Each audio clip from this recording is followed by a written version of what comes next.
ಇರ್ಲಿ ಇರ್ಲಿ ಇರ್ಲಿ ಇರ್ಲಿ ಇರ್ಲಿ. ಅಲ್ಲ ನೀನು ಹಾವಲ್ವಾ? ಪ್ರಾಣಿಗಾಗ್ಲಿ ಮನುಷ್ಯನಿಗಾಗ್ಲಿ ಆತ್ಮ ಅನ್ನೋದು ಒಂದೇನೆ. ಪ್ರಾಣಿಗಳು ಸಹ ಆತ್ಮವಾಗಿ ಮನುಷ್ಯನನ್ನ ಕಾಡುತ್ತೆ.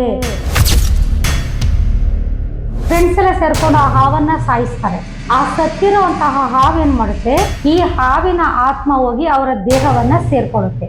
ನೀನ್ ನೀರಲ್ಲಿದ್ದಾಗ ಏನ್ ಮಾಡಿದ್ರು ಇವರು?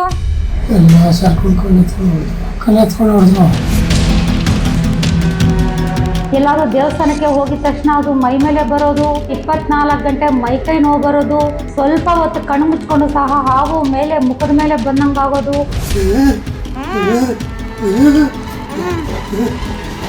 ಇರ್ಲಿ ಇರ್ಲಿ ಇರ್ಲಿ ಇರ್ಲಿ ಇರ್ಲಿ. ಜೀವನದಲ್ಲಿ ಇಂಪ್ರೂವ್ಮೆಂಟ್ ಅದು ಆಗ್ತಾ ಇಲ್ಲ. ಈ ಥರ ಎಲ್ಲ ಸಮಸ್ಯೆಗಳು ಅನ್ನೋದು ಕಾಡುತ್ತೆ. ಬರೀ ಮನುಷ್ಯನ ಆತ್ಮಗಳು ಮಾತ್ರ ಮನುಷ್ಯನಿಗೆ ತೊಂದರೆಯನ್ನು ಕೊಡುತ್ತೆ, ಬೇರೆ ಪ್ರಾಣಿಗಳಿಂದ ಯಾವುದೂ ಸಮಸ್ಯೆ ಇರೋದಿಲ್ಲ ಅಂತ ತುಂಬ ಜನ ಅಂದ್ಕೊಂಡಿರ್ತಾರೆ. ಇಲ್ಲಿ ಪ್ರಾಣಿಗಾಗಲಿ ಮನುಷ್ಯನಿಗಾಗಲಿ ಆತ್ಮ ಅನ್ನೋದು ಒಂದೇನೆ. ಇಲ್ಲಿ ದೇಹಕ್ಕೆ ಸಾವಿರುತ್ತೆ ಹೊರತು ಆತ್ಮಕ್ಕೆ ಯಾವುದೇ ಕಾರಣಕ್ಕೂ ಸಾವು ಇರೋದಿಲ್ಲ. ಒಂದು ಆತ್ಮ ಅಂತ ಬಂದಾಗ ಅದು ಪ್ರಾಣಿ ಆಗ್ಬೋದು, ಪಕ್ಷಿ ಆಗ್ಬೋದು, ಇಲ್ಲ ಮನುಷ್ಯ ಆಗ್ಬೋದು, ಯಾವುದೇ ಆದರೂ ಸಹ ಆ ಆತ್ಮ ಇನ್ನೊಂದು ದೇಹವನ್ನು ಸೇರಿದಾಗ ಆ ದೇಹಕ್ಕೆ ಆಗುವಂತಹ ಕಷ್ಟಗಳ ಏನು, ಇದೆಲ್ಲ ಮೂಢನಂಬಿಕೆ.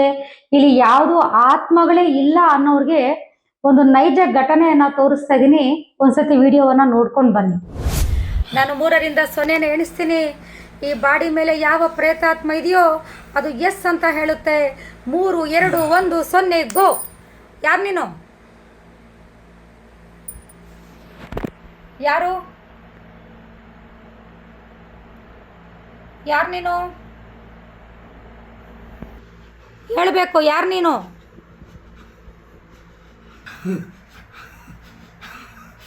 ಏನಾಗ್ತಾ ಇದೆ? ಏನಕ್ಕೆ ಇವಾಗ ಈ ದೇಹಕ್ಕೆ ತೊಂದರೆ ಕೊಡ್ತಾ ಇರೋದು ನೀನು? ಈ ದೇಹಕ್ಕೆ ಏನಕ್ಕೆ ನೀನು ತೊಂದರೆ ಕೊಡ್ತಾ ಇರೋದು? ಎಷ್ಟು ವರ್ಷ ಆಯ್ತು ಬಂದು ನೀನು? 28 ವರ್ಷ. 28 ವರ್ಷ ಆಯಿತು. ಏನಕ್ಕೋಸ್ಕರ ಬಂದಿದ್ಯಾ? ನೀರಲ್ಲೇ ನಾವಿದ್ದೆ. ಹಾಂ, ನೀರಲ್ಲಿದ್ದೆ. ನೀನು ನೀರಲ್ಲಿದ್ದಾಗ ಏನು ಮಾಡಿದ್ರು ಇವರು? ಎಲ್ಲ ಸರ್ಕೊಂಡು ಕಲ್ಲೆತ್ಕೊಂಡು ಹೊಡೆದ್ರು.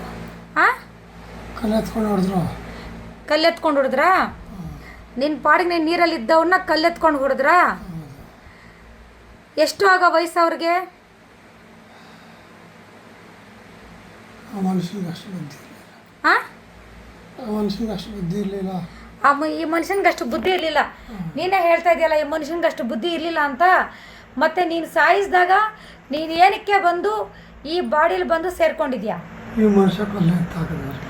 ಇವ್ರು ಬರೀ ತಗೊಳಕ್ಕೆ ಅಂತ, ಇವ್ರು ತೊಂದರೆ ಕೊಡ್ಬೇಕಂತಲೇ ಸೇರ್ಕೊಂಡಿದ್ಯಾ? ಹಾಂ, ಈಗ ಇವ್ರಿಗೆ ಬೆನ್ನು ನೋವು, ಅಜೀರ್ಣ, ಏನಾದರೂ ತಿಂದಾಗ ಅಜೀರ್ಣ ಆಗೋದು, ಮಟನು ಚಿಕನು ತಿಂದಾಗ ಅಜೀರ್ಣ ಆಗೋದು, ಏನಕ್ಕೆ ಮಾಡ್ತಾ ಇರೋದಂಗೆ?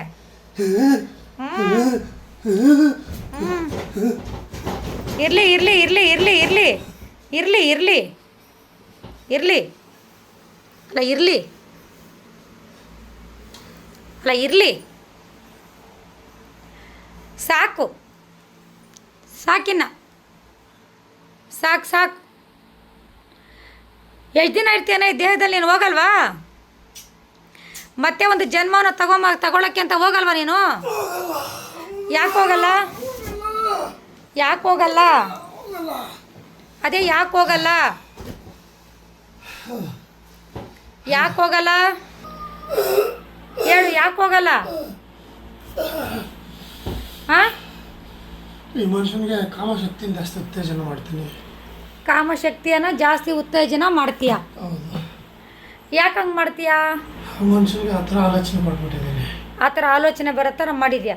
ಇದೆಲ್ಲ ತಪ್ಪಲ್ವಾ? ನೀನು ದೇವರಾಗಿ ಇದೆಲ್ಲ ಮಾಡೋದು ತಪ್ಪಲ್ವಾ? ನೀನು ಏನು ಮಾಡೋದು? ನನ್ನ ಕೋರಿಕೆಗಳು ಇರ್ತಾವಲ್ಲ. ನೀನು ಹಾವಲ್ವಾ? ನಿಂಗೂ ಕೋರಿಕೆಗಳಿತ್ತವಾ? ಇರಲಿ ಇರಲಿ ಇರಲಿ. ಅಲ್ಲ ನೀನು ಹಾವಲ್ವಾ? ನಿನಗೂ ಕೋರಿಕೆಗಳಿತ್ತಾ?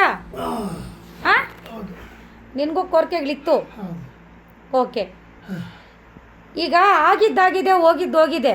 ಏನೋ ಗೊತ್ತೋ ಗೊತ್ತಿಲ್ದಿರೋ ನಿನ್ನ ದೇಹಕ್ಕೆ ಬಂದ್ಬಿಟ್ಟಿದ್ಯಾ. ಗೊತ್ತಿಲ್ದಿರೋ ವಯಸ್ಸಲ್ಲಿ ಕಲ್ಲೊಡ್ದು ಸಾಯಿಸಾಕಿದ್ದಾನೆ ಎಲ್ಲ ಓಕೆ, ಒಪ್ಕೊಳ್ಳೋಣ, ತಪ್ಪು ನಡೆದಿದೆ. ಅದು ಆ ತಪ್ಪನ್ನು ಕ್ಷಮಿಸೋಕ್ಕಾಗಲ್ವಾ? ಈ ಮನುಷ್ಯ ಸಾಯಿಸಿಲ್ಲ. ಇನ್ಯಾರು ಸಾಯಿಸಿರೋದು? ಬೇರೆಯವರು 7 ಜನ ಸಾಯಿಸಿದ್ರು. ಮತ್ತೆ ನೀನು ಅವ್ರಿಗೆಲ್ಲ ಹೋಗ್ದೆ ಇವರಲ್ಲಿ ಯಾಕೆ ಬಂದಿದ್ಯಾ? ಈ ಮನುಷ್ಯನ ತುಂಬ ಮೃದು ಸ್ವಭಾವ. ಹಾಂ, ಅದಕ್ಕೆ ಮೃದು ಸ್ವಭಾವ ಅಂತ ಹೇಳ್ಬಿಟ್ಟು ಇದಕ್ಕೆ ಬಂದ್ಬಿಡೋದ ನೀನು? ಹಾಂ, ಮೃದು ಸ್ವಭಾವ ಅಂತ ಇದಕ್ಕೆ ಬಂದ್ಬಿಡೋದ?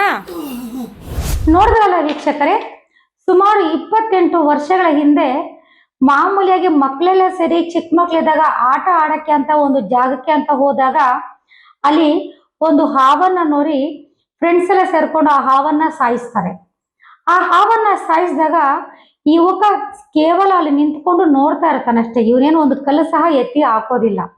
ಆದ್ರೆ ಆ ಸತ್ತಿರುವಂತಹ ಹಾವು ಏನ್ ಮಾಡುತ್ತೆ, ಸತ್ತಿರೋವ್ರನ್ನೆಲ್ಲ ಬಿಟ್ಟು ತುಂಬಾ ಕರುಣೆಯಿಂದ ಅದನ್ನೇ ನೋಡ್ತಾ ಇದ್ದಂತಹ ವ್ಯಕ್ತಿಯ ದೇಹದಲ್ಲಿ ಹೋಗಿ ಈ ಹಾವಿನ ಆತ್ಮ ಹೋಗಿ ಅವರ ದೇಹವನ್ನ ಸೇರ್ಕೊಳ್ಳುತ್ತೆ. ಸೇರ್ಕೊಂಡ್ಮೇಲೆ ಇನ್ನೇನಿದೆ, ಪ್ರಾಬ್ಲಮ್ಸ್ ಶುರು ಆಗುತ್ತೆ. ಏನು ಪ್ರಾಬ್ಲಮ್ಸ್ ಆಗುತ್ತೆ? ಎಲ್ಲಾದ್ರೂ ದೇವಸ್ಥಾನಕ್ಕೆ ಹೋಗಿದ ತಕ್ಷಣ ಅದು ಮೈ ಮೇಲೆ ಬರೋದು, ಮತ್ತೆ ವಿಪರೀತ 24 ಗಂಟೆ ಮೈಕೈ ನೋವು ಬರೋದು, ಬೆನ್ನು ನೋವು ಬರೋದು, ಸ್ವಲ್ಪ ಹೊತ್ತು ಕಣ್ಣು ಮುಚ್ಕೊಂಡು ಸಹ ಹಾವು ಮೇಲೆ ಮುಖದ ಮೇಲೆ ಬಂದಂಗಾಗೋದು, ಜೀವನದಲ್ಲಿ 1 ನಿಮಿಷ ನೆಮ್ಮದಿ ಇಲ್ಲ, ಏನೇ ಕೆಲಸಗಳು ಮಾಡೋಕೆ ಹೋದ್ರು ಸಕ್ಸಸ್ ಇಲ್ಲ, ಜೀವನದಲ್ಲಿ ಇಂಪ್ರೂವ್ಮೆಂಟ್ ಅದು ಆಗ್ತಾ ಇಲ್ಲ. ಈ ತರ ಎಲ್ಲ ಸಮಸ್ಯೆಗಳು ಅನ್ನೋದು ಕಾಡುತ್ತೆ. ಇಲ್ಲಿ ಬರೀ ಮನುಷ್ಯನ ಸಾಯಿಸಿದ್ರೆ ಅಥವಾ ಮನುಷ್ಯ ಸತ್ತೋದ್ರೆ ಮಾತ್ರ ಆತ್ಮ ಆಗ್ತಾನೆ, ಸೇಡ್ ಹಿಡಿದು ಆತ್ಮ ಆಗ್ತಾನೆ, ಅಥವಾ ಪ್ರೀತಿಯಿಂದ ಆತ್ಮ ಆಗಿ ಬರ್ತಾನೆ ಅನ್ನೋದ್ರ ಜೊತೆಗೆ ಈ ವಿಷಯವನ್ನು ಸಹ ತಿಳ್ಕೊಂಡಿರಿ, ಪ್ರಾಣಿಗಳು ಸಹ ಆತ್ಮವಾಗಿ ಮನುಷ್ಯನನ್ನ ಕಾಡುತ್ತೆ, ಕಾಯಿಲೆಗಳನ್ನ ಸಮಸ್ಯೆಗಳನ್ನ ಬರ್ಸುತ್ತೆ ಅನ್ನೋದನ್ನ ಈ ವಿಡಿಯೋವನ್ನ ನೋಡಿ ನೀವು ಅರ್ಥ ಮಾಡ್ಕೊಳ್ಳಿ. ನಮಸ್ಕಾರ ವೀಕ್ಷಕರೇ, ನಾನು doctor V Bharaniraju, reiki grand master ಮತ್ತು ಮಾಸ್ಟರ್ ಹಿಪ್ನೋಟೈಸರ್.